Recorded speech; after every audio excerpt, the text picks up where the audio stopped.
তেলটো আনিব লাগিব এতিয়া ন তেল আনি ভৰাব লাগিব হাতখন মুচি লোৱা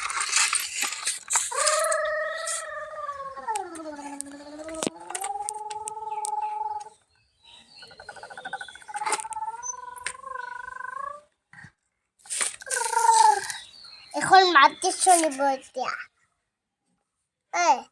এখন মাটিত চলিব এতিয়া মাটিত চলিব নেকি দিয়া চলাই দিয়া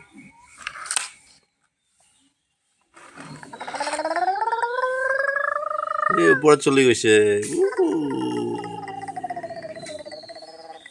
ওপৰত চলি গৈছে তাৰপৰ আলু নামি গলে